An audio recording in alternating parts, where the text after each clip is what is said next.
Welcome to I dream media. So ఈరోజు మనం భారతీయం సత్యవాణి గారితో ఉన్నాము. వారితో స్పెషల్ చిట్ చాట్. అమ్మా నమస్తే. నమస్తే లక్ష్మి, బాగున్నావా? బాగున్నానమ్మా, చాలా దీపావళి శుభాకాంక్షలు. Thank you so much. మీకు కూడా చెప్పమ్మా. అంటే నేను రాగానే మీరు హోమం చేస్తూ కనిపించారు. అంటే నాకు చాలా ఆనందంగా, మనసుకి హ్యాపీగా అనిపించింది. ఇంట్లో ఎక్కడ చూసినా ఏసీలు లేవు. ఏంటి అసలు ఇది? నేను వేరే టాపిక్ అడగడానికి వచ్చాను. అసలు ఏంటి ఇంత న్యాచురల్ లివింగ్ ఏంటి అనేది ఒకసారి తెలుసుకుందాము. ఇది చూస్తేనేమో సిటీ నడిబొడ్డునుంది ఇల్లు, ఎట్లాగా మన పూర్వీకులు ఎలా బ్రతికారు, మన ఋషులు ఎలా బ్రతికారు, ఎలాంటి జీవన విధానాన్ని మనకు అందించారు, అలాగని పూర్తిగా ఋషుల్లాగాను మనం బ్రతకడం లేదు. కానీ ఆధునిక కాలానికి అవసరాన్ని బట్టి, అవసరాలు వేరు కోరికలు వేరు కదమ్మా. అవసరాలకు సరిపడా ఉన్నప్పుడు ఇంకెందుకు కోరికలను పెంచుకుని అవి ఇవి పెంచుకుని మళ్ళీ దాని తర్వాత మనమే కష్టపడి మళ్ళీ తీసుకెళ్ళి రోడ్ల మీద బారేసి వాళ్ళని చూస్తూ ఉంటాను. రోడ్ల మీద ఎక్కడ చూసినా సోఫా సెట్లు వాడేసి పారేసిన తర్వాత నిండిపోతున్నాయి. ఆ డంపింగ్ యార్డ్ తీసుకొచ్చి అంతా మన గుడి దగ్గర పారేస్తున్నారు. కొనడం ఎందుకు, అలా పారేయడం ఎందుకు? ప్రకృతికి మనం ఎంత నష్టం చేకూరుస్తున్నాం. కాబట్టి ప్రకృతిని ప్రేమించాలంటే ప్రకృతికి అనుగుణంగా మనం నడుచుకున్నప్పుడే కదా. ఇవాళ మనం వదులుతూ ఉన్నటువంటి కర్బన ఉద్గారాలని రోజు పేపర్లో రాస్తున్నారు, గ్లోబల్ వార్మింగ్ అని. దానివల్లనే కదా ఈ మధ్యన వస్తున్నటువంటి ఫ్లడ్స్ అవనండి, అకాల వర్షాలు కానివ్వండి, రకరకాలుగా చవి చూస్తున్నాం కదా. ఋతుపవనాలన్నీ కూడా గతులు తప్పుతున్నాయి కదా. ఎందుకని మానవ ధర్మం గతి తప్పుతోంది కాబట్టి, ప్రకృతికి అనుగుణంగా మనం నడుచుకోవడం లేదు కాబట్టి. అందుకని మనకి మనంగా ఉన్నంతలో మనం ఒక్కళ్ళమే ఆచరిస్తే సరిపోతుందా అని మనం అనుకోకుండా, కనీసం ముందు మనం చెప్పే ముందు మనం కూడా కొంతవరకు ఆచరించాలి అనేటటువంటి నేపథ్యం మాది. అందుకని ఎక్కువగా ఆడంబరాలకి పోకుండా, ఏ ఇంటికి వెళ్ళినా ఆత్మీయత కనిపిస్తుందా, ఆడంబరం కనిపిస్తుందా? ఇవాళ ఆడంబరమే కనిపిస్తుంది. ప్రతి ఇల్లు ఒక ఎగ్జిబిషన్గా ఉంటుంది. ఒక ఇంటికి వచ్చిన అతిథులకి ఆదరణ ఇచ్చే ఇల్లుగా ఎన్ని ఉంటున్నాయి ఇప్పుడు. అది ముట్టుకోక ఇది ముట్టుకో, అది పాడైపోతుంది, ఇది షో కేసుల్లో బొమ్మలు, షో కేసులు ఉండే ఇవే కదా మనకి ఎక్కువగా తారసపడేది. ఏ ఇంటికి వెళ్ళినా ఒకళ్ళని చూసి ఒకళ్ళు పోటీ పడి సామాన్లు పోగు చేసుకుని చివరికి వెష్టపడి తర్వాత ఆ సామాన్ల మీద ఏదో ఒక రోజున విసుగు పుట్టి ఎక్కడో బారేస్తారు. అంటే విషయలంపటాల్లో పడి ఇరుక్కుపోతున్నాం మనం కదా. అందుకని మనకి పెద్దలు అందించినటువంటి జ్ఞానం ఏదైతే ఉందో, సింప్లిసిటీ. అబ్దుల్ కలాం గారు మన దీనిలో నుంచి ఆయన ఏమంటారు దాన్ని, ప్రెసిడెంట్ భవన్ ఏమంటారు, ఢిల్లీలో రాష్ట్రపతి భవన్ నుంచి బయటకు వచ్చేటప్పుడు ఏం పట్టుకొచ్చారు? 4 కోట్లు, 4 పెన్నులు, 4 పుస్తకాలు. ఏ వస్తువులు ఉపయోగించుకోవాలి ఆయన. సింపుల్గా దేనికి అంటకుండా బ్రతికారు ఆయన. లాల్ బహదూర్ శాస్త్రిజీ కూడా అంతే. కాబట్టి దానిలో లెస్ లగేజ్ మోర్ కంఫర్టబుల్ అమ్మా. ఎంత లగేజ్ మనకు తక్కువ ఉంటే అంత కంఫర్ట్గా ఉంటాం. కానీ ఇప్పుడు అట్లా ఉండలేకపోతున్నామే. అదే చెప్తున్నాక కోరికలు పెంచుకోవడంతో, పెంచుకున్నది ఏమైనా రోజు రోజుకి. అందుకని అమ్మవారి నామంలో ఉంటుంది చూడు, మనోరూపేక్ష కోదండ పంచ తన్మాత్ర సాయక. చెరుకు గడతో పోల్చారు.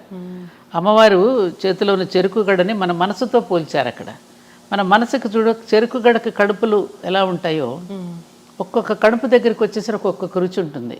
వాళ్ళు ఏదో మామూలు టీవీ కొనుక్కుందాం, అది సరిపోలేదని మళ్ళీ పెద్ద ఇంచెస్, మళ్ళీ హోమ్ థియేటర్, రకరకాలుగా మనం కోరికలు పెంచుకుంటూ బంధించబడుతున్నామా లేదా?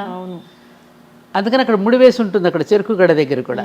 ఆ బంధింపబడుతున్నాం. కోరికలు పెంచుకున్న కొద్దీ బయటికి వెళ్ళిన అమ్మ బీరువా తాళం వేసానో లేదా ఇంటి తాళాలు వేసానో లేదా ఎవరైనా వచ్చేమని పట్టు, ఇదే ఉంటుంది మనకి. బంధింపబడుతున్నాగా. అది ఏమీ లేనప్పుడు, అన్నీ వదులుచుకుంటూ ఉన్నప్పుడు దేనికి బంధింపబడంగా ఉన్నంతలో హాయిగా తృప్తిగా బ్రతకగలగడం అనేది మన జీవన విధానం. అందుకే పాల్ బ్రంటను భారతదేశం చూడాలని వస్తూ ఉన్నప్పుడు అక్కడ ఎవరో చెప్పాట ఆయనకి, నువ్వు భారతదేశాన్ని చూడాలి అని అనుకుంటే కలకత్తాలోను, హైదరాబాద్లోను, చెన్నైలోను, ఢిల్లీలో కాదు, యోగుల కుటీరాలకు వెళ్ళి చూడు, భారతదేశం ఏంటో నీకు అర్థమవుతుంది అన్నట్టు. అంటే మనది భోగభూమి కాదు, మనది యోగ భూమి. ఇప్పుడు మారిపోయింది, అయితే మొత్తానికి మారిపోయింది కదా. ఇప్పుడు మారిపోయిందిగా పూర్తిగా. ఇవాళ అసలు మన భారతీయులు మనం గర్వంగా చెప్పుకునే మనం ఇవాళ ఒక రకంగా సిగ్గుపడాల్సి వస్తుంది, బాధ కలుగుతోంది. ఊరికే గొప్పలు చెప్పుకుంటున్నాం, సారే జహాం అచ్చా మేరా భారత్ మహాన్ చెప్పుకుంటున్నాం. కానీ ఎలా ఉంటున్నాం ఇవాళ? నిజంగా నేను చూస్తున్నాను, రీసెంట్గా నేను వెళ్ళి చూసి వచ్చినప్పుడు నాకు తెలిసింది ఏంటంటే పాశ్చాత్యులు ఎంత చెడిపోలేదమ్మా. వాళ్ళ విధానాలు చాలా బాగుంది. చక్క చూసిన వాళ్ళని చక్క అందంగా పలకరిస్తారు. ఎవరైనా you're so pretty, you're so beauty, how are you అంటూ చక్క పలకరిస్తున్నారు. మే హెల్ప్ యూ అని అడుగుతారు. చక్క చిరునవ్వుతో నవ్వుతూ ఉంటారు అందరినీ. ఇక్కడ అలాంటివి వాళ్ళు ఒక కమిట్మెంట్తో పని చేస్తారు, సమయపాలన పాటిస్తారు. మరి అవన్నీ ఉన్నాయి, అవి ఎందుకు నేర్చుకోమను? ఎవరన్నా కొంచెం హైక్ వెళ్తుంటే వాళ్ళని ఎట్లా మనం దింపాలని చూస్తూ ఉంటాం ఇక్కడ కదా మ్యామ్. బాగా అంటేమ్మా బ్రిటిష్ వాళ్ళు అంతకుముందు ఇంకా ఎవరెవరు వచ్చి పరిపాలించిన వాళ్ళంతా వదిలిపెట్టినవన్నీ కూడా అంటుకట్టుకున్నాం వాటినే మనం అనుసరిస్తున్నాం. వాళ్ళ కళ్ళజోళ్ళని చూస్తున్నాం. వాళ్ళు ధరించినవి మనం కూడా ధరిస్తున్నాం. కాబట్టి మన భావజాలంలో దారిద్ర్యం ఏర్పడింది. భావదారిద్ర్యం అంటారే, అది బాగా వచ్చేసి ఆనాడు తెల్లవాడు నల్లవాడిని పీడిస్తే ఇవాళ భారతీయుడిని పీడించుకుంటున్నాడు. ఎవరో మనల్ని ఇచ్చేసారని అన్ని మతాల వాళ్ళు తిట్టుకుంటాం, కానీ మనకి మనమే ద్రోహం చేసుకుంటున్నాం. మన ధర్మాన్ని మనమే నాశనం చేసుకుంటూ ఎవరో వస్తున్నారని చెప్పి అనవసరపు ఆవేశపు రెచ్చిపోవడాలు, కేకలేయడాలు మొదలైంది. మనకి మనమే, ఎవరూ కాదు.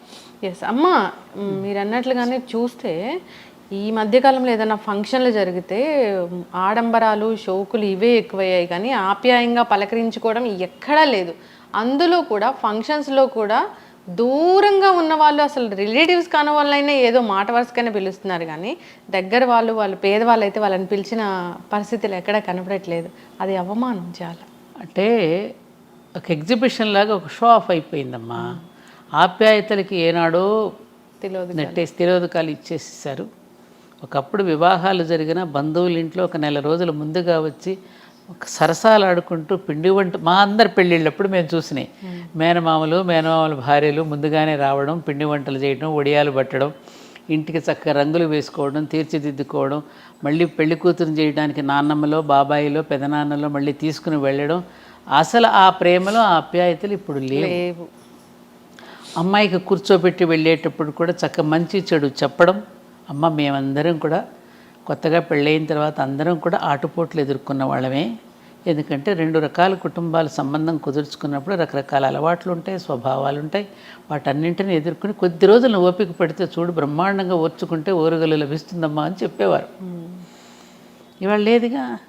ఎంత మటుకు ముందే ఫోటోషూట్స్, డేటింగ్లు, రకరకాలైనటువంటి కొత్త వింతలన్నీ వచ్చేసాయి. ఆ అక్షతలు వేసేటప్పుడు కూడా వెళ్ళిన వాళ్ళు చాలా దూరాల్లో పెట్టేస్తున్నారు కదమ్మా. ఇప్పుడు ఇంకేంటి డెస్టినేషన్ ఏమంటారు, డెస్టినేషన్ వెడ్డింగ్స్. అందుకే మన డెస్టినీ ఇలా తగలబడుతుంది.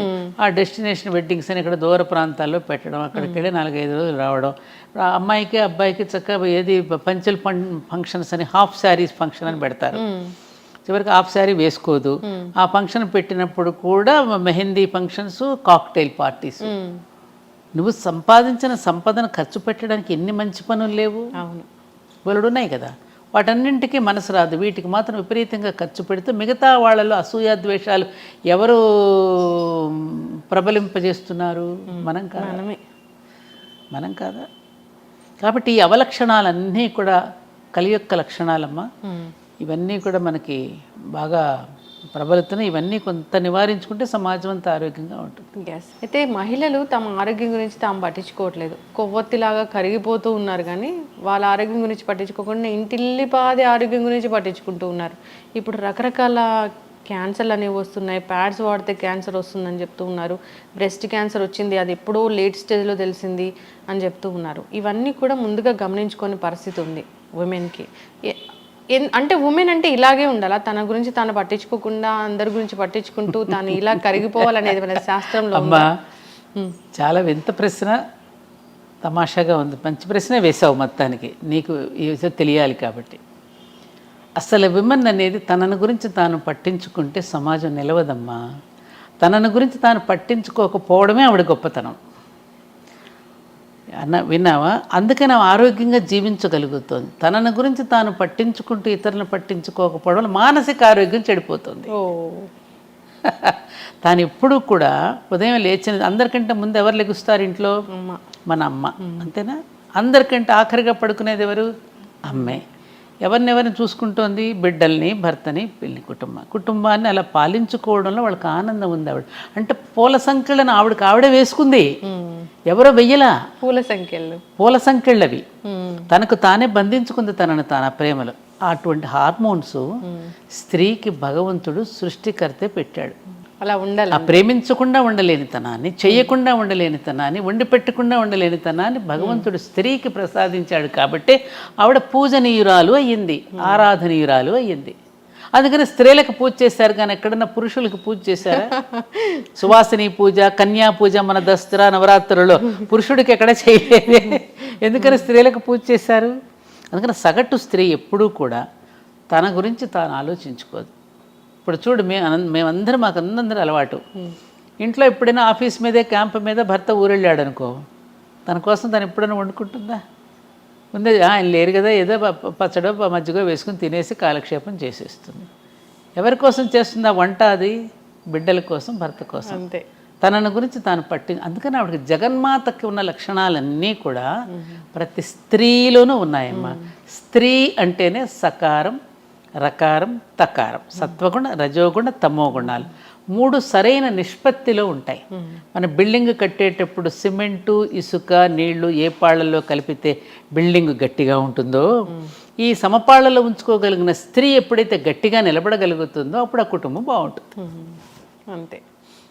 అందుకని ఆవిడ తనని గురించి ఇప్పుడు దేవాలయానికి వెళ్ళినా తన పేరు చెప్పుకోదు, చూడు, అక్కడే అర్థమైపోతుంది.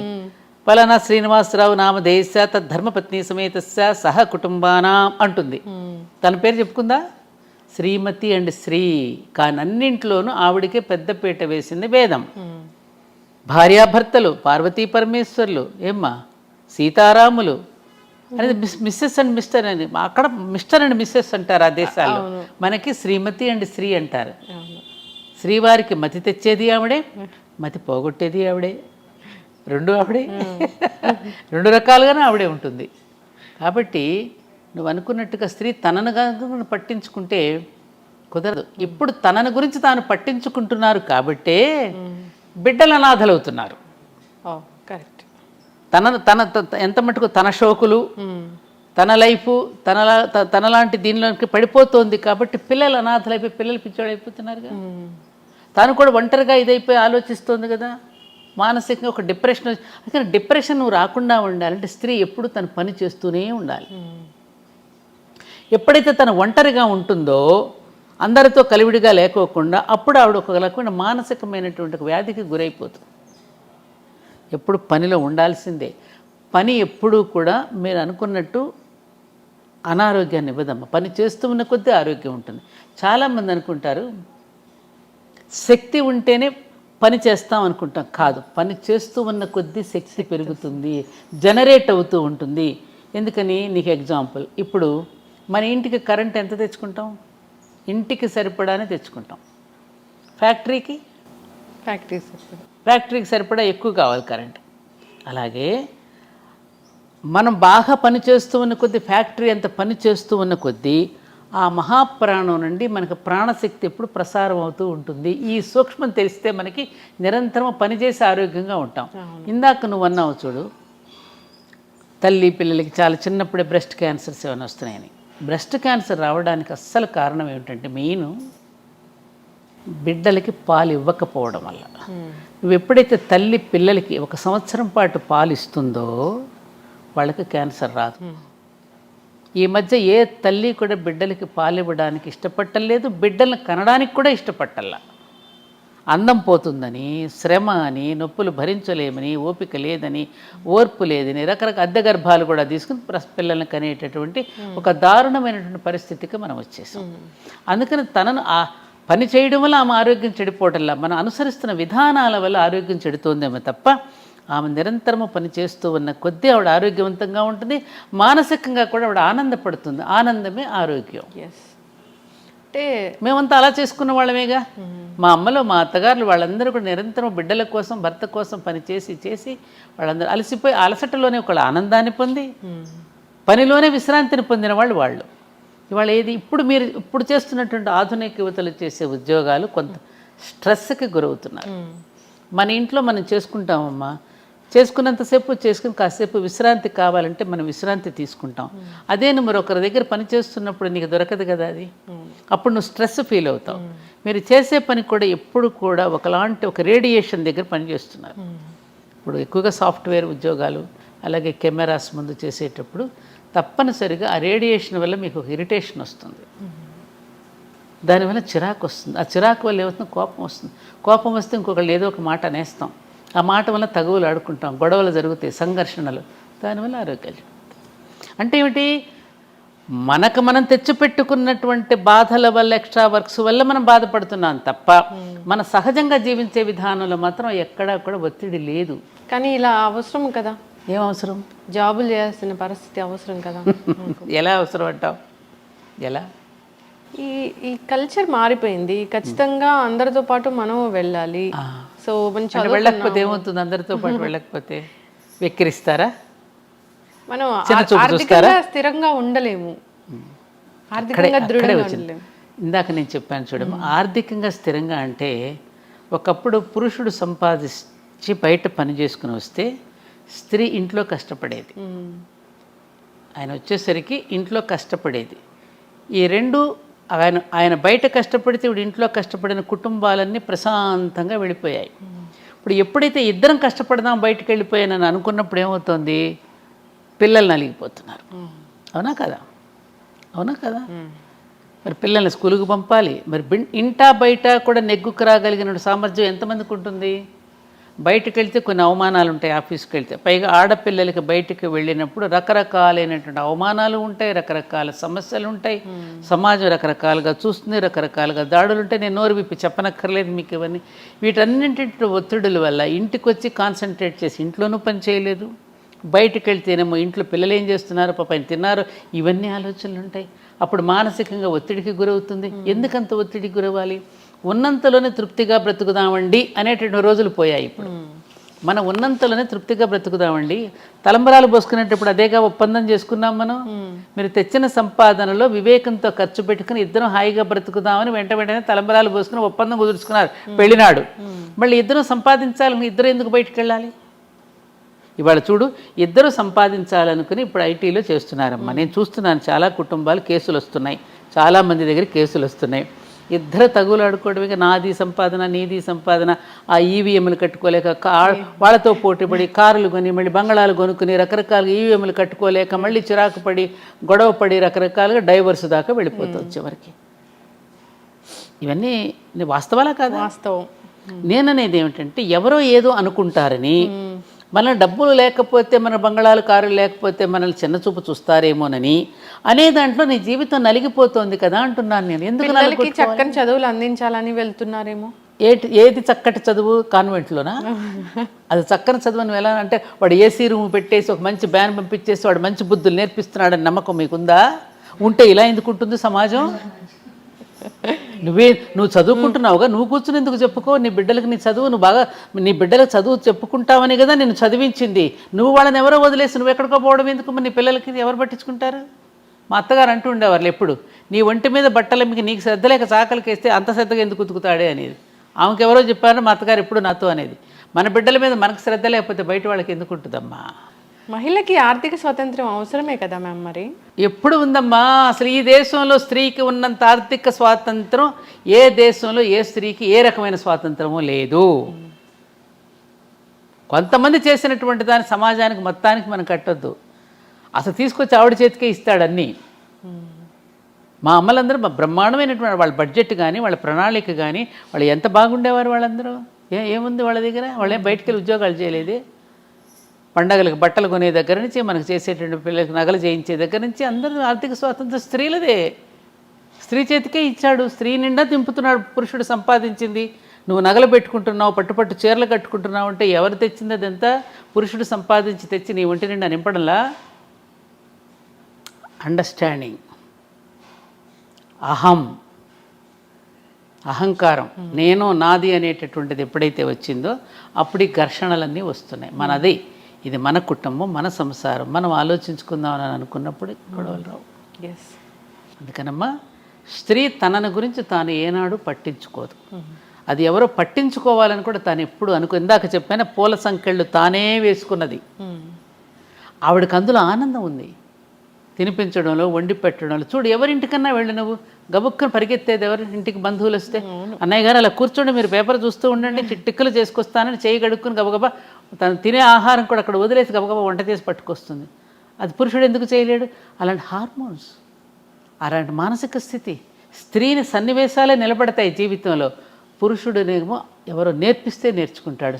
స్త్రీకి ఒకరు నేర్పించనక్కర్లా. ఆమె పుట్టుకతోనే పరిణితి చెంది పుట్టింది భూమి మీదకి. పరిణితితోనే వచ్చింది. అందుకని కన్యా పూజ దగ్గర నుంచి బాలా త్రిపుర సుందరి దగ్గర నుంచి రాజరాజేశ్వరి దగ్గర వరకు ఇన్ని అవతారాలలో 9 అవతారాలలో ఆవిడ ఎందుకు పూజ చేసాం?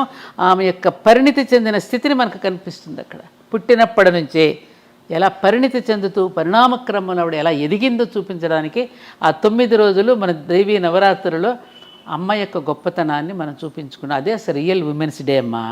అసలు దసరా రోజే ఉమెన్స్ డే, మనం ఏదో ఎప్పుడో చేసుకుంటాం. కానీ ఇంత ఉందిరా. అందుకని ఉమన్ అనేటువంటి ఇంగ్లీష్ వర్డ్లోనే మ్యాన్ ఉన్నాడు కదా, ఎస్హెచ్ఈ షీలోనే హీ ఉన్నాడు, ఫిమేల్లోనే మేల్ ఉన్నాడు. ఆమెలోనే ఆయన ఉన్నప్పుడు ఆవిడకి ప్రత్యేకతను కోరుకోదు. అంతా ఆవరించినటువంటి శక్తి అంతా ఆవిడదే.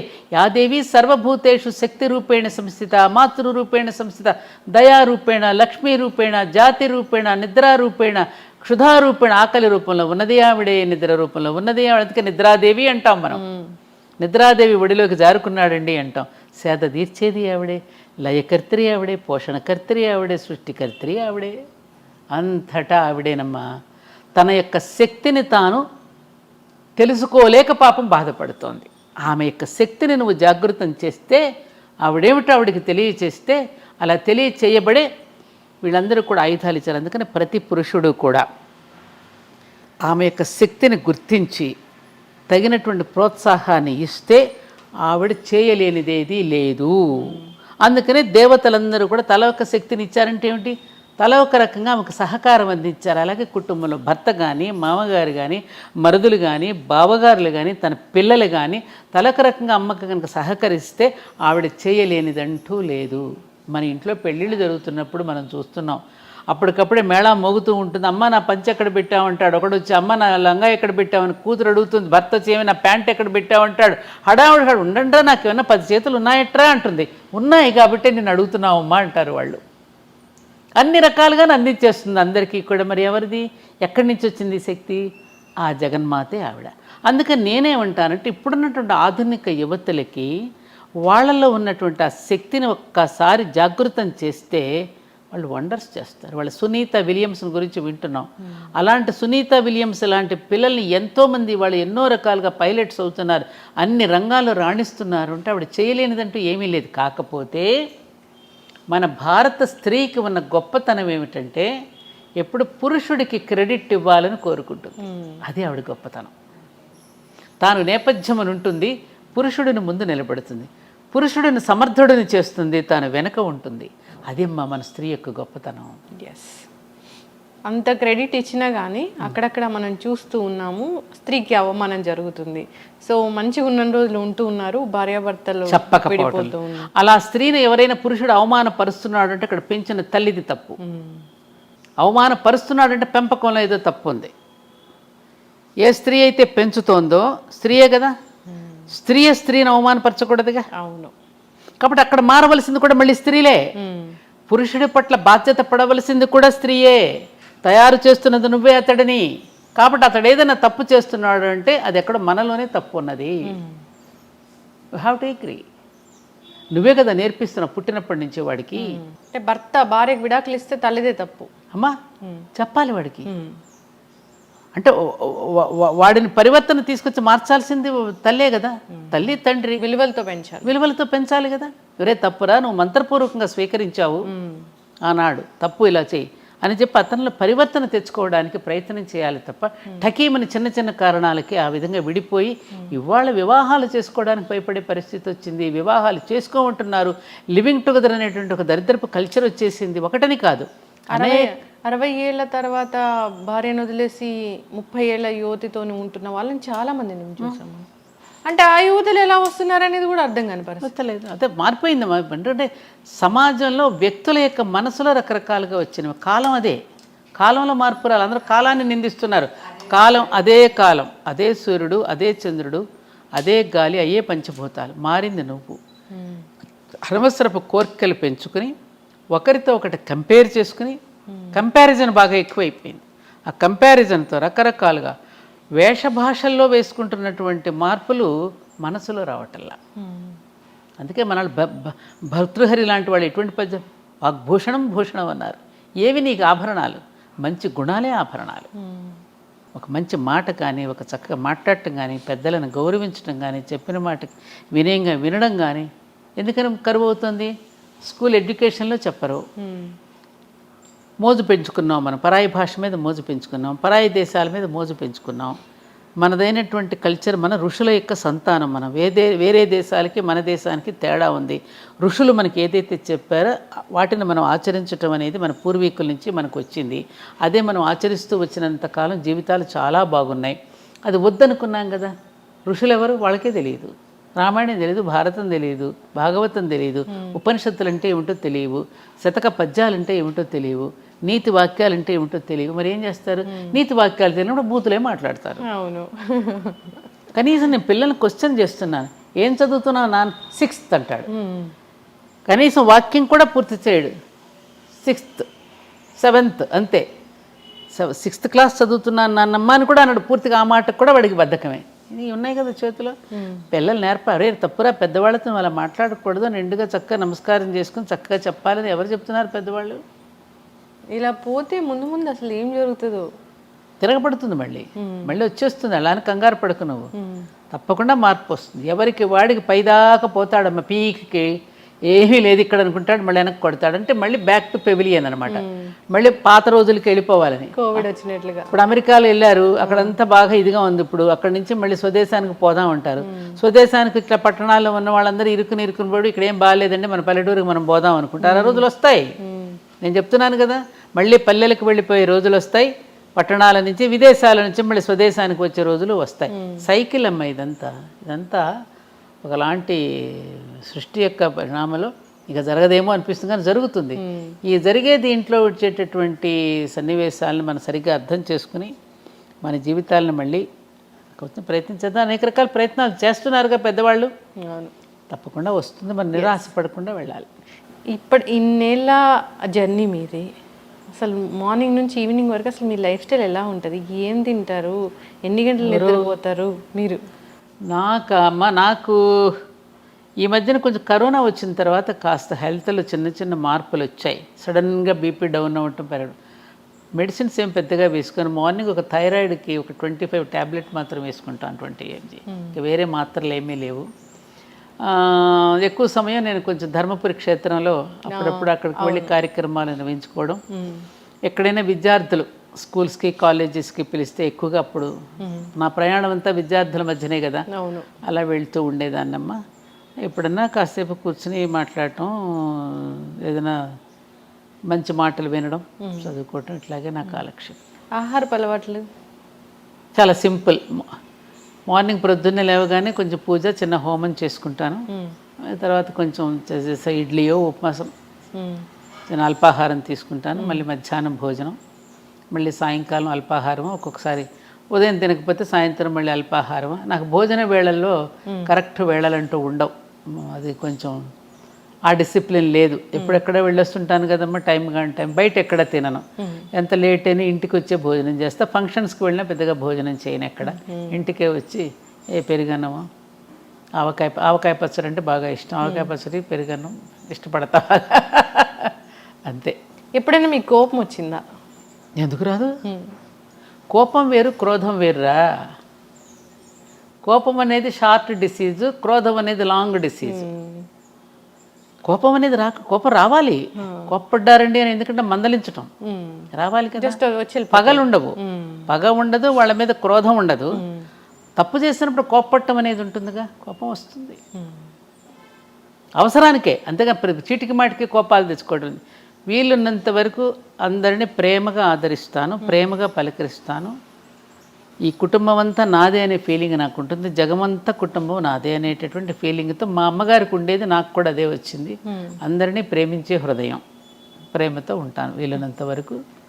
ఎవరి మీద, ముఖ్యంగా నాకు భగవంతుడు ఇచ్చిన పెద్ద వరం, ఎవరి పట్ల నేను ఎక్కడ అసూయ చెందను. అందరూ బాగుంటే చూసి ఆనందపడుతూ ఉంటాను. ఎప్పుడు అందరినీ చూసి ఆనందపడితే ఈ కుటుంబం అంతా నాదే అనుకున్న వాళ్ళకి ఏ జబ్బులు రావు. అందుకే నాకు దీర్ఘవ్యాధులు లేవు. ఆ కరోనా ఒకటి వచ్చి ఇబ్బంది పెట్టింది కానీ ఇంకా వేరే జబ్బులు లేవు. ప్రస్తుతం అంతా హ్యాపీగా ఆనందంగా ఉన్నానమ్మా. ఇంటికి ఎవరో ఒకళ్ళు వస్తూ పోతూ ఉంటారు, అతిథులు అభ్యాగతులు వస్తూ ఉంటారు, వాళ్ళతో టైం గడుస్తూ ఉంటుంది. ఏదో చిన్న వాళ్ళు ఏదో కష్టాలు చెప్పుకోవడానికి అప్పుడప్పుడు స్నేహితులు వాళ్ళు వస్తుంటారు. అలా రోజులు గడిచిపోతున్నాయి. ఎప్పుడైనా ఏదైనా మనసుకు బాధ కలిగించే సందర్భం ఏదైనా వచ్చిందా? అంటే అవమానించారు అని బాధపడింది ఎప్పుడైనా ఉందా? ఇంకలే ఉన్నాయి, ఉంది. ఎట్లా మర్చిపోతారు దాన్ని? మర్చిపోవాలి. ఇప్పుడు ఎవరో పెద్ద ఆయన పేరు గుర్తు రావట్లేదు. ఏమండి మనం ఆ మాటే గుర్తు చేసుకుంటా. ఇప్పుడు ఎవరైనా మన అవమానపరిచి మాట్లాడితే మళ్ళీ వాళ్ళని ఎందుకండి మీరు ఇట్లా గౌరవిస్తారని నన్ను అడుగుతారు. అవమానించిన వాళ్ళని ఎందుకు మీరు ఇట్లా గౌరవిస్తారని అడిగితే ఆయన ఒక చెప్పిన సమాధానం, చూడు కుక్క చెప్పు తింటుందని మనకు తెలుసు, కానీ ఇంటికి వస్తే దానికి చెప్పులు వేయి అన్నమే పెడతాం కదా. అది గుర్తు చేసుకుంటా. అలా ఏంటంటే పెద్దలు చెప్పినటువంటి మాటలు మనకి ఆ విధమైనటువంటి ఒక దీన్ని ఇస్తూ ఉంటాయమ్మా. అందుకని మనం అవమానిస్తున్న వాడిని కూడా మనం ప్రేమిస్తూ ఉంటే ఏదో ఒక రోజు తప్పకుండా వాళ్ళలో పరివర్తన వస్తుంది. నాకు ఆ నమ్మకం ఉంది. అందుకని ప్రతి మనిషి జీవితంలో అవమానాలు పడని వాళ్ళు ఎవరు? ఇంకొకటి ఏమిటంటే మా మాస్టర్ గారు ఎప్పుడనేవారు, నిన్ను పరిహసిస్తున్నవాడు అవమానపరుస్తున్నవాడు కూడా పైవాడేనని తెలుసుకో. అంటే భగవంతుడే. ఎందుకని నువ్వు ఎంతవరకు నిలబడగలవో నిన్ను కుదిపి చూస్తున్నాడని అర్థం చేసుకో. కాబట్టి పరిహసిస్తున్నవాడు కూడా పైవాడే. ఇలాంటివన్నీ మనకు గుర్తొచ్చాయనుకో మనల్ని మనం తట్టుకోగలుగుతాం. మనల్ని మనమే ఇట్లా తట్టుకుంటాం. కొంచెం ఓపిక పట్టు. ఇంకొకటి కూడా ఉంది, రుద్రాధ్యాయంలో మనం చెప్పేటప్పుడు జంబే దదామి అని వస్తుంది ఆఖరిలో. మనం తప్పు చెయ్యకపోయినా మనల్ని అవమానిస్తూ ఉంటారు, నిందిస్తూ ఉంటారు కదా, అలాంటి వాడిని జంబే దదా శివుడి నోట్లో వేసేయమన్నాడు. ఆ మంత్రం అనాలా? అట్లా మంత్రం ఉంది అధ్యాయంలో, పూర్తి మంత్రం నేను సడన్గా గుర్తు రావట్లేదు కానీ ఆఖరిలో జంబే దధామి అని అంటాడనమాట. నేను తప్పు చెయ్యకపోయినా నన్ను అవమానించాడు అనుకో, ఇంకా నేనేం చేస్తాను? మన పెద్దవాళ్ళు వాడు పాపం వాడే అనుభవిస్తాడులే అంటాం కదా, అలా అనమాట. జంబే దధామి. నిజంగానే అనుభవిస్తారా? ఎప్పుడో డెఫినెట్గా ఈ మధ్యకాలం కొంచెం తొందరగా పెంచాడు. ఆయనకు కూడా బాగా ఎక్కువైపోయినాయి కేసుల పైన. అందుకని ఈ మధ్యన కొంచెం చిత్రగుప్తుడికి చెప్పినట్టున్నాడు, రే చాలా పేరుకుపోతున్నాయి, సుప్రీంకోర్టులో కూడా అలా కేసులు తొందరగా క్లియర్ చేస్తే బాగుండు. ఇక్కడ చేయటం లేదు కానీ పైవాడు మాత్రం ఈ మధ్యన కొంచెం వేరే సెక్షన్ పెట్టి ఇప్పటికిప్పుడే అనుభవించేటట్టు చేస్తున్నాడు. ఈ చోట కర్మ, ఈ చోట ఈ రోజే చేస్తున్నాడు. మొదలు పెట్టాడు కొంచెం అక్కడ కొత్త జీవో పెట్టాడు యమధర్మరాజు కూడా. కర్మలు చేసే వాళ్ళు కూడా నిజంగా వెనకాడకుండా ఏమవుతుంది చేస్తే. ఇంకా ఇదొకటి ఉంది, చెడ్డ పనులు చేసిన వాళ్ళకే మంచి జరుగుతుందని, మంచి చేసే వాళ్ళకి ఎప్పుడు కష్టాలు ఉంటాయని. అంటే ఈ పరిపాలిస్తున్నది కలిపురుషుడు కదమ్మా. ఇప్పుడు కలిపురుషుడు చెడ్డవాళ్ళకి బాగా దోహదం చేస్తాడు, చెడు పనులు చేయటానికి మరింతగా దోహదపడతాడు కలి. ఇప్పుడు కలిపురుషుడు పరిపాలనలో ఉన్నాం మనం, ఇది కలియుగం కదా. మంచి వాళ్ళందరికీ ఒకటేం చెప్పాడు, భగవన్ నామస్మరణ. మంచి వాళ్ళ జోలికి రాలేడు కలిపురుషుడు. అట్లాగే నిబద్ధతతోనూ అలాగే నియమనిష్టలతో ఉన్నవాడిని కలి దరికి కూడా చేరలేడు. సీతాదేవి కనుక గడ్డి పరక వేస్తుంది చూడు, రావణాసురుడు తన దరికి చేరకుండా. అలా ఆ మంత్రం ఏదైతే ఉందో ఇప్పుడు ఆమె రాముడిని స్మరిస్తూ ఉంటుంది కదా సీతమ్మ, అందుకని గడ్డి పరక అడ్డం పెడుతుంది. అలాగే ఎప్పుడు కూడా భగవన్నామ స్మరణలో ఉన్నటువంటి వాళ్ళని కలిపురుషుడు ఏమీ చెయ్యలేడు. అందుకని కలవు కేశవ కీర్తన, కలియుగంలో ఒక భగవన్నామ స్మరణ ఒక్కటే శరణ్యం మనకి. అలాంటి భగవన్నామ స్మరణలోనూ భగవత్ సేవలో ఉన్న వాళ్ళని కలి దరికి చేరలేడు. అందుకని అలా మంచి వాళ్ళందరికీ భగవంతుడు ఉంటాడు. కాబట్టి దయచేసి మనం ఎక్కడా కూడా నిభాయించుకునే ఉండాలి తప్ప చెదిరిపోయి అయ్యో వాళ్ళలాగా కూడా మనం అయిపోతేనే బ్రతకగలమని అనుకోకూడదు. ఇప్పుడు మీకు ఎగ్జాంపుల్, కౌరవుల పక్షాన ఎంతమంది ఉన్నారు? సైన్యమంతా నారాయణ సేన దగ్గర మొత్తం కౌరవుల పక్షానేగా ఉంది. పాండవులు అనే 5గురు పక్షాన ఎవరున్నారు? భగవంతుడు ఒక్క కృష్ణుడు అనేవాడే ఉన్నాడు. చివరికి గెలిచింది ఎవరు? పాండవులేగా. నీతిగా నిజాయితీగా పాండవుల్లాగా బ్రతికితే శ్రీకృష్ణుడు అనేవాడు మన పక్కన ఉంటాడు. ఈ ధైర్యంతో మనం బ్రతికేస్తే ఎప్పటికైనా విజయం మంచి వాళ్ళకే.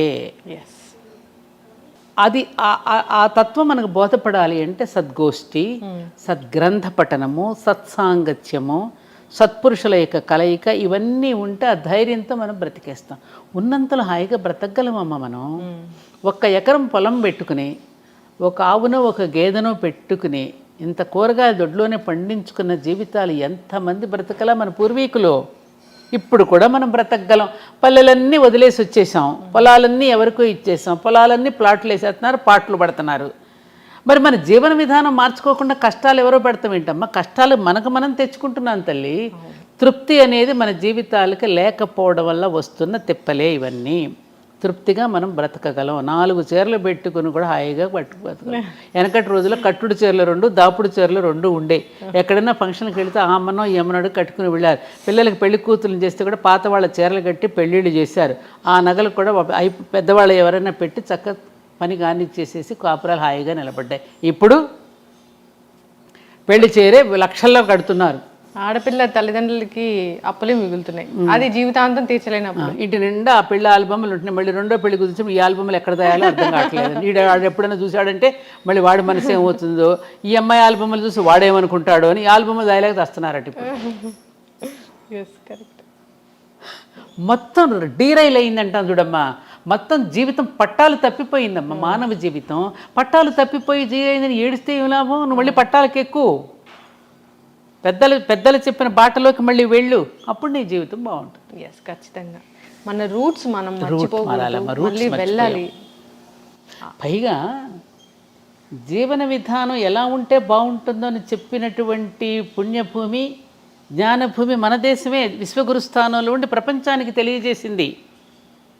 చాలామంది అవి తీసుకుని ఆచరిస్తున్నారు విదేశాలలో. మనం ఆచరించటలా. మనలాగా తిండిని పోగు చేసుకుని పిల్లల కోసం ఆస్తులు పెట్టేట చేయరు అక్కడ దేశాల్లో. ఉన్నంతలో పని చేస్తారు, వీకెండ్స్కి వెళ్తారు, ఎంజాయ్ చేస్తారు, చక్కగా పద్ధతిగా పనిచేస్తారు, చక్కగా అందరినీ పలకరించుకుంటారు, హ్యాపీగా ఉంటారు వాళ్ళు. అందులో కొన్ని వాళ్ళు తీసుకుని ఆచరిస్తున్నారు, హ్యాపీగా ఉన్నారు కదా వాళ్ళంతా. ఇప్పుడు మన దాంట్లోకి వచ్చేస్తున్నారు. ఇస్కాన్కి వెళ్ళండి, జగన్నాథ రథయాత్రలు పాల్గొంటున్నారు, బ్రహ్మాండంగా సంగీతాలు పాడుతున్నారు, డాన్సులు వేస్తున్నారు.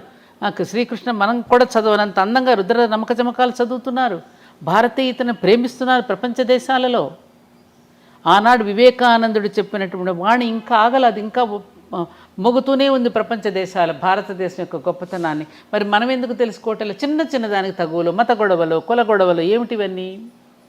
కులాల మధ్య మతాల మధ్య చిచ్చు పెట్టుకుని మనం ఇప్పుడు ఈ మధ్య మళ్ళీ స్టార్ట్ అయింది. ఒకటమ్మా, ఏం చెప్తున్నాడు అనుకున్నప్పుడు ధర్మం గుర్తుకొస్తుందమ్మా. ఎవరు చెప్తున్నారు అన్నప్పుడు మతం గుర్తొస్తుంది. అలా వ్యక్తుల పేర్ల మీద మతాలు పెట్టేసి మధ్యలో చిచ్చులు పెట్టేసి ఎవరి ఇంటర్ప్రిటేషన్స్ వాళ్ళు ఇచ్చేస్తున్నారు, ఎవరి నిర్వచనాలు వాళ్ళు చెప్పేసి గందరగోళం సృష్టించేస్తున్నారు. ఏం చెప్పాడు అనేది ధర్మం, ఎవరు చెప్తున్నారు అన్నప్పుడు మతం పుట్టింది. మనది సనాతన ధర్మం, ఎటర్నల్ ధర్మ. అది సృష్టిలో ఉన్న ధర్మమే మానవ ధర్మం. ఈ మనిషి అనేవాడు విశ్వానికి ఒక నమూనాగా నిలిచాడు. విశ్వంలో ఏదుందో మానవుడి దేహంలో కూడా అదే ఉంది. బ్రహ్మాండంలో ఏదుందో పిండాండంలో అదే ఉంది.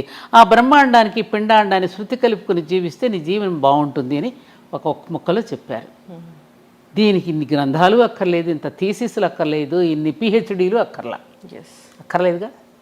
దీనికి ఎవరి నిర్వచనాలు వాళ్ళని చెప్పేసేసుకునేసరికి రకరకాలు పుట్టేసి అబ్బో నానా గందరగోళంగా ఉంటుంది. ఇప్పుడు టెంపుల్స్ ధ్వంసం చేసేంత వరకు వస్తుందిగా. వచ్చేస్తా పిచ్చి, ఎవరికి వాళ్ళని చేసేసుకోవటం. ఎవరు చేస్తున్నారో తెలియదు, ఎందుకు పుట్టిస్తున్నారో తెలియదు. ఎందుకని ఈ సనాతనం అనేటటువంటి ఎటర్నల్ ధర్మ, ఈ వేదం అనేది అపౌరుషేయం. ఇది ఎవరు సృష్టించింది కాదు, ఎవరు రాసింది కాదు, వ్యక్తులతో వచ్చింది కాదు. ఇది ఎప్పుడు సనాతనమే. ఇది ఎవరు ధ్వంసం చేయగలిగింది కాదు అసలు. హిమాలయాలను ఎవరైనా పెకలించి వేయగలరా? అలాంటిదే ఇది కూడా, ఎవ్వరూ పెకలించలేరు. అలాంటి సనాతనమైన నిత్యనూతనమైనటువంటిది ఈ ధర్మాన్ని ఎవరు ఏం ఇవన్నీ మనుషులు చేసే పిచ్చి కోతలు, పిచ్చి మాటలే తప్ప ఎవరు ఏం చేయలేరు దీన్ని. అటు నుంచి ప్రపంచం మొత్తం ఇటువైపుకు చూస్తోంది. ఇప్పుడు ఇక్కడ మనం కొట్టుకుంటున్నాం. ఈ సమయంలో వాళ్ళు మనల్ని ఇదేంటి మనమందరం అటు వెళ్ళి ఇదే నేను అమెరికా వెళ్ళినప్పుడు ప్రిన్స్టన్ యూనివర్సిటీ, ఐన్స్టీన్ అక్కడే కదా, ప్రిన్స్టన్ యూనివర్సిటీకి ప్రొఫెసర్ డాక్టర్ బిఎం గుప్తా గారు వెళ్ళినప్పుడు ఐన్స్టీన్ కలవడానికి వెళ్ళాట. ఐన్స్టీన్ కలవడానికి వెళ్ళినప్పుడు ఐన్స్టీన్ని సంస్కృత భాషలో ఆహ్వానించాడు. ఆహ్వానిస్తున్నప్పుడు పాపం ఈయనకి ప్రతిస్పందన చెప్పలేకపోయాడు సంస్కృతంలో. ఆయన ఆశ్చర్యపోయి భారతదేశంలో నుంచి సంస్కృతానికి మూలమైనటువంటి భారతదేశం వచ్చినటువంటి మీరు సంస్కృతంలో మాట్లాడలేకపోవడం ఏమిటి? రండి, నా లైబ్రరీలో అన్ని సంస్కృత గ్రంథాలు ఏమున్నాయి, భగవద్గీత ఉంది, వాటిని బట్టే కదా నేను ఇవన్నీ కూడా కనుగొనగలిగానని అన్నాడట. అట్లా ఇవాళ ప్రపంచ దేశాలన్నీ కూడా భారతదేశాన్ని కొనియాడుతూ మేము అన్ని సనాతన ధర్మమైన గ్రంథాల నుంచి తీసుకునే బాగుపడ్డామని వాళ్ళే చెప్తున్నప్పుడు మరి మనం ఇక్కడ ఇలా కొట్టుకుంటుంటే ఎలా? అవును. న్యూటన్ ఏమన్నాడు? నేను నా పూర్వీకుల భుజాల మీద నుంచే నేను అంత దూరం చూడగలిగాను అన్నాడు. ఇవి మన పిల్లలకి అటువంటి ప్రేరణని ఇవ్వాలమ్మా. అనవసరపు ఈ చదువుల్లో కూడా తీసేయవలసిన కలుపు మొక్కలు చాలా ఉన్నాయి. ఆ కలుపు మొక్కలన్నీ ఏరేస్తేనే ఈ విద్యార్థి అనే వృక్షం బాగా ఎదుగుతుంది. ఆ విద్యార్థి అనేటటువంటి మొక్కను ఎదగాలి అంటే ఆ చుట్టూ వేసే ఎరువు ఎటువంటిదై ఉండాలి? మంచి ఆలోచనలు, జాతీయ భావన, దైవభక్తి, ఇవన్నీ పెంపొందించకపోతే ఏమవుతుంది? విద్యార్థి దశలోనే వాడికి మతద్వేషమో కులద్వేషమో రేపెత్తిస్తున్నారు. అది చెప్పకపోతే ఇది ఎక్కువైపోతుందిగా. మరి వీటిని గురించి మనం ఎందుకు పెద్దలైనటువంటి వాళ్ళు, విద్యావేత్తలు, మేధావులు పట్టించుకోవాలి కదా, ఇవన్నీ చేంజ్ రావాలి అసలు. అందుకనే నేను విద్యార్థి లోకంలో ఎక్కువగా గడపడానికి ఇష్టపడతాను లక్ష్మి. ఎందుకంటే ఆ వయసులో కనుక పిల్లలకి కనుక మనం మనసులో కనుక ముద్ర వేస్తే జీవితంలో ఎప్పటికీ మర్చిపోలేరు వాళ్ళు. అక్కడి నుంచే మనం మొదలవ్వాలి. మాకు చిన్నప్పుడు అదే కదా బీజం పడింది. అవును. 1వ తరగతి నుంచే మాకు పలకా బలపం తీసుకున్న ఆ ఈ అని రాసినప్పుడే ఆ అమ్మ, ఆ ఆవు, ఈ ఇల్లు, ఈ ఈశ్వరుడు, అక్కడే ధర్మార్థ కామ మోక్షాలకు ప్రతీకలే ఆ ఈ. ఆ అంటే అమ్మ ధర్మం, ఆ అంటే ఆవు జ్ఞానం, ఈ అంటే ఇల్లు కామం. అర్థం అంటే కదా, ఆవు ఉంటేనే కదా మనకు అర్థం, డబ్బులు వచ్చేది, సంపదనిచ్చేది ఆవే కదా. ఈ ఇల్లు అంటే అక్కడి నుంచే కదా మన కామ్యకర్మలని చేసేది, ఇంటి దగ్గర నుంచే కదా. తర్వాత ఈ అంటే ఈశ్వరుడు, మోక్షం ఇచ్చేది ఈశ్వరుడు. ఈ భావనతో మనం మొట్టమొదటి విద్యాభ్యాసం అక్కడి నుంచి మొదలు పెట్టించారు. A for apple, B for bread వచ్చేసింది కదమ్మా. అవును. యాపిల్ తినడం, బ్రెడ్, సి క్యాట్, డాగ్, మరి వీటితో నేర్పించేసేస్తే తిండి కోసమే ఉద్యోగం అనేటటువంటి, చదువు అనేటటువంటి బ్రెడ్ అండ్ బటర్ కోసమే చదువుతున్నాం అనేది వచ్చేసింది. కాబట్టి వాళ్ళెవరో అంటగట్టి వెళ్ళిపోయినటువంటి వాటిని ఎప్పటికైనా తుడిచిపెట్టి మనదైనటువంటి విధానం, మన ఋషులు ఏదైతే ఇచ్చారో ఆ విధానాన్ని మనం అనుసరించి ఇకనైనా మనం మారితే, ఇకనైనా మారుదాం, యుగం మారుతుంది. అంటే మనం మారుదాం, యుగం మారుతుంది. ఖచ్చితంగా మార్పు అనేది. సాదాగా జీవిద్దాం, ఉన్నతంగా ఆలోచిద్దాం. అందరం యోగులు కానక్కర్లా, నిరుపయోగులు కాకుండా ఉంటే చాలు అనేది మన ఎజెండా. ఖచ్చితంగా మ్యామ్. చివరిగా ఒక ప్రశ్న, అంటే ఇప్పుడు ఉన్న ఆహారపు అలవాట్లు చూస్తే పిజ్జా, బర్గర్, మొత్తం జంక్ ఫుడ్, లేదా ఆన్లైన్ ఆర్డర్లో మిడ్ నైట్ బిర్యానీలు అన్నీ తింటూ ఉన్నారు. అసలు వీటన్నిటిని చూస్తే ఏమనిపిస్తుంది మీ మనసులో? ఇప్పుడు పిల్లలు తల్లిదండ్రుల మీద తిరగబడుతున్నారు, ఉద్రేకాలు. వాళ్ళకి వెంటనే ఇన్స్టెంట్గా వాళ్ళకి ఇవ్వకపోతే పేరెంట్స్ని తిట్టడము, పేరెంట్స్ మీద తిరగబట్టని చూస్తున్నాగా. అవును. కారణం ఏమిటి? ఎవరో చేసినటువంటి పదార్థాలు, రకరకాల ఆలోచనలతో చేసినటువంటి వంటకాలు, తినకూడనటువంటి ఎప్పుడెప్పుడో నిలవ ఉన్న పదార్థాలు, బ్యాక్టీరియా ఇచ్చిన పదార్థాలు అర్ధరాత్రి పూట తింటున్నారు. అర్ధరాత్రి ఎవరు తింటారు? రాక్షసులు తింటారు, నిశాచరులు అంటారు. అప్పుడు రాక్షసులు సంచరించేటటువంటి సమయం. అప్పుడు తీసుకునేటువంటి ఆహారం ఏమవుతుంది? మన ఆహారం, తినే ఆహారం మన మనసుకు చేరుతుంది. మనం తినే ఆహారం మనసుకు కూడా చేరుతుంది. సంబంధం ఉంది మనసుకి తినే ఆహారానికి. అందుకని మనం తినే ఆహారాల వల్ల మన ఉచ్చారణలో దోషాలు వస్తాయి, భావనలో దోషాలు ఉంటాయి, ప్రవర్తనలో దోషాలు కూడా ఉంటాయి. అందుకని మన పూర్వీకుల ఆహారపు వేళ యుక్తాహార విహారస్య అని భగవద్గీతలో చెప్పినట్టు ఆహార విహారాదులలో కూడా ఎటువంటి జాగ్రత్తలు వహించాలో శ్రీకృష్ణుడు భగవద్గీతలో చెప్పాడు కదా. మరి చెప్పినప్పుడు రోజు వింటున్నాం కదా, ఆ భగవద్గీతను ఎవరైనా చచ్చిపోయినప్పుడు పెట్టి వింటున్నాము. మరి అందులో ఉన్నటువంటి దీనిని మనం ఎవరైనా తల్లిదండ్రులు చెప్పాలి కదా. తల్లిదండ్రులు చెప్తే పిల్లలు వింటలేదండి అంటే వినకపోవడానికి కారణం ఏమిటి? ఏ పిల్లల లంచ్, నాకు టీచర్స్ చెప్తారు, నేను స్కూల్స్కి వెళ్తానుగా, ఏ పిల్లల లంచ్ బాక్స్ చూసేసినా ఏంటంటారు దాన్నమ్మా, మ్యాగీయా, నూడిల్స్, నూడిల్స్ ఇట్లాంటివే తప్ప మన సంప్రదాయపు వంటకాలు ఏ లంచ్ బాక్స్లోనూ ఉండవండి అంటే ఒక టీచర్ ఒక స్కూల్కి వెళ్ళినప్పుడు చూపించింది నాకు. తినట్లేదు. మాకు చిన్నప్పుడు పెరుగన్నము, పచ్చడి, వెన్న పూస పెట్టేవారు. వెన్న దేనికి? ఇంద్రియాలను నిగ్రహిస్తుంది. శ్రీకృష్ణుడు వెన్న దొంగిలించాడు ఎందుకు? ఆయన అస్కలిత బ్రహ్మచారి. వెన్న తినడం వల్ల మన ఇంద్రియ నిగ్రహం ఉంటుంది. వెన్నకు అంతటి గొప్ప శక్తి ఉంది వెన్నకి. అట్లా తినేవాళ్ళం. చద్ది అన్నంలో ఎన్ని పోషక విలువలు ఉంటాయో రాజీవ్ దీక్షిత్ గారు 2 గంటల ఉపన్యాసం చెప్పాడు ఆయన. అట్లా తిని పెరిగిన వాళ్ళమే. మరి ఇవాళ పిల్లలకి ఎటువంటి ఆహారం పెడుతున్నాం, ఆహారాన్ని బట్టి వాళ్ళకి లక్షణాలు వస్తున్నాయమ్మా. అందుకని ఈ స్విగ్గీలు, జొమాటోలు ఎప్పుడెప్పుడు తీసుకొచ్చి నిలవ పెడుతున్నారు. ఈ మధ్యన చూస్తున్నాం రకరకాల, ఎందుకంటే రోజు రోజుకి అదే ఆర్డర్ ఇస్తూ ఉంటే ప్రొడక్షన్ కూడా తగ్గినప్పుడు వేరే వేరే కుక్క మాంసాలు కలపచ్చు. ఏ మాంసాలు కలుపుతున్నా మనకు తెలియదు కదా. ఇక భగవంతుడికి పెడుతున్నప్పుడు ఇక వీళ్ళకి పెట్టడంలో ఇంక దోషం ఏముంటుంది? ఆలోచించండి. వాడిది వ్యాపార దృష్టి, అమ్మది ప్రేమ దృష్టి. అమ్మ ఇచ్చే కాఫీకి హోటల్ వాడు ఇచ్చే కాఫీకి తేడా లేదు. హోటల్ వాడిది వ్యాపార దృష్టితో ఇస్తాడు కాఫీ నీకు. అమ్మ ఇచ్చే కాఫీ కానీ, అమ్మ ఇచ్చే పాలు కానీ, అమ్మ పెట్టే అన్నంలో ప్రేమ ఉంటుంది. ఆ ప్రేమతో పెట్టిన అన్నం వలన నీకు ఆరోగ్యం ఉంటుంది, నీ ఆలోచనలో కూడా ఉంటుంది. అమ్మ ఏ ఆలోచనలతో చేస్తూ వంట చేస్తుందో ఆలోచనలు అన్నంలో కూడా ఉంటాయి. ఇది కథ ఉన్నది మనకి. ఇది సైన్స్ అమ్మా. అందుకనే పిల్లలు, నేనదే ఇప్పుడు ఉద్యోగాల కోసం మీరు పోతున్నారు, పిల్లలకి ఎవరో వంట చేసి పెట్టమంటున్నారు. నీకున్న ప్రేమ ఆయాకి ఎందుకు ఉంటుందమ్మా? ఆయా ఎందుకు పెడుతుంది? వాడి నోట్లో పెట్టకుండా తన నోట్లో పెట్టుకుంటుంది. దేనికి సంపాదన? ఎవరి కోసం? ఆ పిల్ల అడిగింది కదా, పని మనిషి మీద, అమ్మ నువ్వు తాళాలు పని మనిషికి ఇచ్చేళ్ళు, బంగారం పని మనిషికి ఇచ్చే, నేను స్కూల్ నుంచి వచ్చేసరికి ఫంక్షన్కి వస్తానంటే తాళాలను బంగారం పని మనిషికి ఎట్లా ఇస్తాను, నీకేం బుద్ధి లేదా అని అడిగితే తల్లిని, మరి అయితే నన్ను ఎందుకు నాయాకి అప్పగిచ్చి వెళ్తున్నావు అంటే ఆ బంగారం కూడా విలువ లేదన్నా నేను. మంచి క్వశ్చన్. అవునా కదా? ఇప్పుడు వాళ్ళు ఆయాలకి ఇస్తున్నారు, రేపు వీళ్ళని ఓల్డేజ్ హోమ్స్లో వేస్తున్నారు. తప్పలేదు కదా. అదే ఇందాకన్నా కర్మఫలం ఉంటుంది. నువ్వు స్కూల్లో కుక్కేసేసి నువ్వు ఎప్పుడైతే ఆయాలకు అప్పచెప్పావో నేను పెద్ద అయినా తీసుకెళ్ళి ఓల్డేజ్ హోమ్లో పెడతారు. తప్పేముంది? వాళ్ళదేం తప్పలేదుగా. అయ్యా ఎందుకు నీకు ఈ గొయ్యి అంటే, తాతకు తీసిన గొయ్య నీకు తీయాలి కదయ్యా. తాత మనోడు సినిమా అనుకుంటాయి. These are realities. కరెక్ట్. యద్భావం తద్భావం. మనం ఎలా ఉన్నాం వాళ్ళు ఎలా ఉంటారు. కర్మ సిద్ధాంతం. యాక్షన్కి రియాక్షన్ ఉంటుంది కదమ్మా. అందుకని ఉన్నంతలో తృప్తి పడుతూ వీలున్నంత వరకు భర్తలు ఉద్యోగాలు చేస్తూ ఉంటే కోపం వస్తుంది. హౌస్ వైఫ్ అంటే వాళ్ళకి ఒక చిన్న చూపు అనమాట. అందుకని హౌస్ మేకర్ అని చెప్పుకుంటున్నారు. హౌస్ వైఫ్ గృహలక్ష్మి లాంటి గొప్ప ఉద్యోగం ఇంకోటి లేదమ్మా. గృహలక్ష్మి అంటే అంతటి ఉద్యోగం మరొక ఉద్యోగం కాదు. గృహలక్ష్మి కాకుండా నేనేదో బయటకు వెళ్ళిపోతున్న వాళ్ళందరూ కొన్ని వందల మంది వచ్చి కష్టాలు చెప్పుకుంటున్నారు. మరి ఎలా? నీకు తెలియదే ఉంది ఏమ్మా. అందుకని మనం మారదాం. మనం తృప్తిగా బ్రతకగలిగినప్పుడు ఈ ఇబ్బందులు ఉండవు. అందుకనే కలియుగంలో అందరూ కష్టాలు పడుతున్నారు స్వామి, ఈ కష్టాలు తీరడానికి ఏదైనా ఉపాయం చెప్పండి అని నారద మహర్షి వెళ్ళి శ్రీమన్నారాయణని అడుగుతాడు. అడిగితే సత్యనారాయణ స్వామి వ్రతం చేయమంటాడు. సత్యనారాయణ స్వామి వేరేవాడు లేడు కదా, సత్యమే నారాయణ స్వరూపము. అందుకని సత్యవ్రతాన్ని ఆచరించమనవయ్యా, కష్టాలు ఉండవని చెప్పాడు ఆయన. అంటే నిజాలు మాట్లాడాలి. ఏంట సత్యవ్రతం?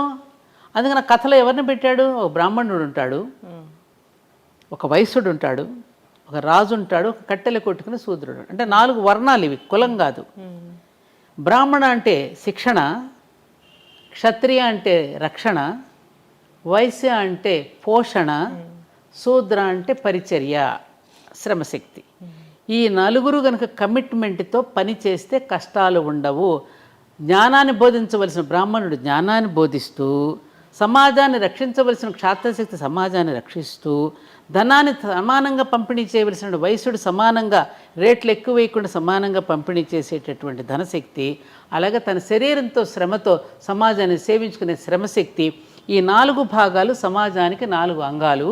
ఈ 4 భాగాలు కమిట్మెంట్తో సత్యంతో పనిచేస్తే కష్టాలు ఉండవు నాయన. ఈ మాట చెప్పమని దాన్ని వ్రతంగా స్వీకరించమని చెప్పాడు ఆయన. దాన్ని ఏం చేసాం మనం? తీర్థానికి ప్రసాదానికి ముడిపెట్టి తీర్థం తీసుకోకపోతే పాపం వస్తుందని, ప్రసాదం తీసుకోకపోతే ఓడ మునిగిపోయినట్టు మన కొంప మునిగిపోతుందని ఇలాంటి కథలు చెప్పి కథకి కొబ్బరికాయ కొట్టి కథకి హారతులు ఇచ్చేసి ఓవర్ యాక్షన్ చేసేసి ఏమ్మా దాని అసలు పదార్థం మర్చిపోయి నేను కొత్తగా గృహప్రవేశం చేసుకుంటున్నావురా, ఈ ఇంటికి వచ్చిన వాళ్ళని ఆదరించడం, గౌరవించడం, వచ్చినటువంటి అతిథ్యాగతలను సేవించుకుంటూ ఎలా ఉండాలో వ్రతం చేయించాడు. కొత్తగా పెళ్ళైన వాళ్ళు కూడా నీ దాంపత్య జీవితం ఇలా ఉండాలమ్మా, దాంపత్య జీవితాన్ని ఇలా చక్కగా నిర్వహించుకోవాలని చెప్పి ఈ 2 వేళల్లో మన సత్యనారాయణ స్వామి వ్రతాన్ని తప్పకుండా ఎందుకు పెట్టారు? సత్యాన్ని వ్రతంగా స్వీకరించి నీ గృహస్థాశ్రమ ధర్మాన్ని చక్కగా నిర్వర్తించు అని చెప్పడానికి మనకు ఆ వ్రతం చేయిస్తే చివరికి ఏమైంది? దక్షిణలు, తాంబూలాలు, కొబ్బరికాయలు కొట్టడాలు, హారతులు ఇవ్వడాలతో సరిపెట్టి తీర్థప్రసాదాలకు ముడిపెట్టేసి అసలు తంతంతా పోయింది, ఇది మిగిలింది. ఏమంటావు? అవును. అంటే ఈ పూజలు ఇలాంటివి చేసి మన మొక్కులు తీరాలంటే తీరవా? ఎడ తీరుతాయి? ఎలా తీరుతాయి? రాంగ్ నెంబర్ పెట్టాయి అంటాడు అక్కడ. నువ్వు చేసేదోటి నువ్వు చెప్పేదోటి, నీ మొక్కుకి ఎందుకు రాంగ్ నెంబర్ పెట్టేయమంటాడు. బాగా తపస్సు చేసిన కోరకూడని కోరావనుకో తదాస్తు ఇచ్చాను పోరా అంటాడు. తపస్సు చేశాడు కదా, ఎవరిక తను చేరినట్టు చెడ్డ కోరికే వాడికి శాపం అయ్యేటట్టు చేశాడు. అవును, అది ఉందిగా. మనం తెలివైన వాళ్ళైతే సమాజ హితం కోసం చేసి తపస్సు చేసిన వాళ్ళు కొందరున్నారు, సమాజాన్ని నాశనం చేయడానికి చేసే తపస్సులు ఉన్నారు. సమాజాన్ని నాశనం చేసే తపస్సులన్నీ వాళ్ళే నాశనం అయిపోయారు. సమాజ హితం కోసం తపస్సు చేసిన ఋషులందరూ కూడా చరిత్రలో నిలిచిపోయారు, మనకు జీవన విధానాన్ని అందించి వెళ్ళారు వాళ్ళు. అందుకని ప్రతినిత్యము ప్రాతస్మరణీయులమ్మ వాళ్ళు. ఉదయం లేచిన దగ్గర నుంచి రాత్రి పడుకోబోయేంత వరకు మన దినచర్యని దేవుని చర్యగా మార్చుకోవడం ఎట్లాగో నేర్పి ఒక విధానాన్ని, ఒక బాటను వేసిన మన మహర్షులు ఉన్నారే, వాళ్ళకి ప్రతిరోజు ఉదయం నేను నమస్కరించుకుంటాను. సప్తఋషులకి ఎంత జ్ఞానం, ఎంత ఇచ్చారమ్మా మనకి, ఎంత ఇచ్చారమ్మా, ఎంత ఎంత ఎంత ప్రతి పండుగ దినాల్లో కూడా మనకి ఎంత అద్భుతమైన సందేశాన్ని ఇచ్చారు.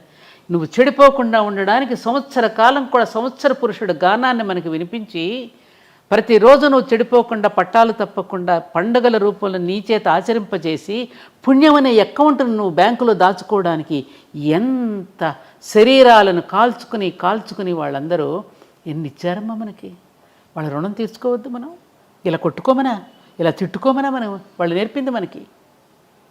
ఆలోచించాలి. నేను రాగానే దీపావళి శుభాకాంక్షలు చెప్పారు మీరు దివాళీని ఎలా జరుపుకుంటారు? దివాళీ పండుగ అంటే మా ఇంట్లో మాకు బాగా ఇష్టం. ఎందుకంటే వీళ్ళు ఎక్కువగా నార్త్లో ఉండొచ్చారు కదా, తప్పకుండా ఉదయం పిండి వంటలు చేసుకోవడం, చుట్టుపక్కల ఉన్న వాళ్ళందరికీ మా అత్తగారు నేను ఉంటే రాత్రంతా ముందు రోజు రాత్రి బాగా పిండి వంటలు ఎక్కువగా చేసి ఆ కాలనీలో ఉన్న చుట్టుపక్కల అందరికీ పంచిపెట్టడం జరిగేది. ఇప్పుడు ఎవరు రావటం లేదుగా పండుగలు సామూహికంగా భోజనాలు చేయడానికి. ఇదివరకు ఇట్లాగలే ఎవరికి వారే విడిపోతున్నారు కదా, సామూహికంగా రండి అనేటువంటి పద్ధతి పోయింది. మా పల్లెల్లో ఉంటే ఆ ఉన్న కులాల వాళ్ళందరినీ భోజనానికి పిలుస్తాం. ఇది చాకలి సోదరుడు, మంగలి సోదరుడు, కమ్మ సోదరుడు, కుమ్మరి సోదరుడు అందరినీ. ఎందుకంటే ప్రతి వృత్తిలో నువ్వు సహకరిస్తున్నావు కదా ఒకరికొకరు. నేను పంట పండిస్తున్నాను, నేను పంట పండించేటప్పుడు మీరందరూ నాకు సహకరిస్తున్నారు కాబట్టి అందరం కలిసి భోజనం చేద్దాం రండి. అన్ని కులాల వాళ్ళు వచ్చి భోజనం చేస్తే ఆ వండిన పిండి వంటలు అందరం కలిసి భోజనం చేసే విధానం మనకు పండుగల్లో ఉండేది. ఇప్పుడు రాజకీయ నాయకులు వచ్చిన తర్వాత ఈ రాగద్వేషాలు పెంచేశారు కదా అందరిలో. ఎర్షెడ్ వాళ్ళకి పెరిగాక ఎవరికి వాళ్ళే మేము రామని భోజనాలకు ఎవరు రావట్లా ఇప్పుడు. అలా అయిపోయింది ఇప్పుడు. కాబట్టి ఇంక సాయంకాలం అయ్యేసరికి దీపాలు వెలిగించుకోవడం. ముఖ్యంగా దీపాలు వెలిగించేటప్పుడు మేము చేసేది ఏమిటంటే, మనకి జీవితంలో మనం ఎదుగుతూ ఉన్న కొద్దీ మనకి సహాయం చేసేవాళ్ళు ఉంటారు. మన తాతగారులు, మన అమ్మమ్మలు, నాన్నమ్మలు మనకి ఎవరెవరైతే మనకి ప్రేమగా చూశారో, మనకి జీవితంలో మనకి ఉద్యోగంలో కానీ సద్యోగంలో కానీ ఏదైనా ఒక వ్యాపారం కానీ ఏదో ఒక రూపంలో మనకు సహకరించే వాళ్ళు ఉంటారు. ఆ సహకరించినటువంటి వాళ్ళ కృతజ్ఞతలు చెప్పుకుంటూ వాళ్ళ పేరుతో ఒక దీపం పెడతా నేను. ఇది పలానా వారికి నాకు ఈ సహకరించారు కాబట్టి వారి పేరు మీద ఈ దీపం అని వారికి నమస్కారం చేసుకో. దాన్ని బలివైశ్వ దీపం అంటారు. ఉంది మనకి ఇది. ముందు రోజున పెడతారు, బలి దీపాలను పెడతారు. ఆ చనిపోయిన వాళ్ళందరినీ గుర్తు చేసుకుంటూ వాళ్ళ పేరు మీద ఒక దీపం వెలిగించుకోవడం, అలా దీపాలు పెట్టుకోవడం.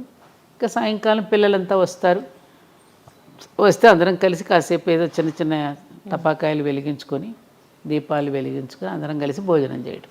ఇంతకన్నా అందరు కూడా అలాగే చేసుకోవాలని ఎవరైనా అంతే కదా.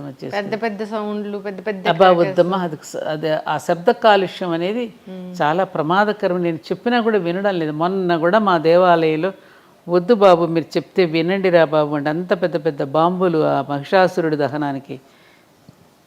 అది ఎంతమంది, కొంతమంది చుట్టుపక్కల వాళ్ళు కాస్త హార్ట్ పేషెంట్స్ కూడా ఉంటారు, వాళ్ళని కూడా మనం దృష్టిలో పెట్టుకోవాలి కదా. మన సరదాలు ఇతరులకు ఇబ్బంది పెట్టకూడదు.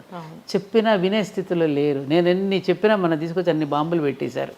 భయంకరం, పెట్టకూడదు. విష్ణు చక్రాలు, భూచక్రాలు, తారాజువలు, మతాబులు, చిచ్చుబుడ్లు అవి ఇష్టం, కళ్ళకు చూస్తానికి ఆనందంగా ఉంటాయి.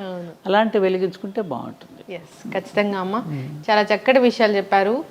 ఆచరించాలని కోరుకుందాం, అందరూ హాయిగా ఉండాలని కోరుకుందాము. సో ఇంకా నాకు చాలా డౌట్స్ ఉన్నాయి. ఈ సిరీస్ అనేది కంటిన్యూ చేయాలని నేను కోరుకుంటున్నాను. మీరు నాకు ఆచరిస్తున్నారు లేదు, ఇంకా సమాజంలో చాలామంది ఇంకా అటువంటి వాళ్ళు ఉన్నారు కాబట్టి ఇంకా సమాజంలో మనం బ్రతకగలుగుతున్నాం. లేరని నేను అనడంలా, ఉన్నారు ఇంకా ఎందుకంటే ఈ దేశం చెడిపోతే ప్రపంచానికి దిక్కు ఉండదు. అందుకని ఏ కొంచెం చెడు వచ్చినా కూడా ఆందోళన పడతాం మనం. అమ్మో ఈ మాత్రం చెడు కూడా భరించలేదు ఈ దేశం. ఇది ఆర్యావర్తనం అనే పుణ్యభూమి. ఆర్యావర్తనం అంటే ఏమిటి? ఆర్యులంటే వేరే ఎవరో కాదు, శ్రేష్ఠులు. శ్రేష్ఠులందరూ పుట్టినటువంటి భూమి ఇది. ఆర్యులందరూ వర్తించిన భూమి అంటే శ్రేష్టమైనటువంటి ఒక నోబుల్ పర్సన్స్ వర్తించినటువంటి భూమి. కాబట్టి ఇటువంటి భూమిలో చెడు అనేది ప్రవేశిస్తే ఇది ప్రపంచానికి కూడా మంచిది కాదు. ప్రపంచానికి కూడా దిక్సూచి మనమే కాబట్టి, ప్రపంచానికి కూడా జ్ఞానాన్ని అందించిన జ్ఞానభూమి కాబట్టి, ఆ మాత్రం చెడు వచ్చినా భరించలేనటువంటి భూమి కాబట్టి ఇలా ఆందోళన పడుతున్నాం. కానీ ఇంకా ప్రపంచంలో చాలామంది మంచి చేస్తున్నారమ్మా. మానవత్వం అనేది మహానుభావుడు. మన నిజంగా నేను అశ్రుతర్పణం నీ ఛానల్ ద్వారా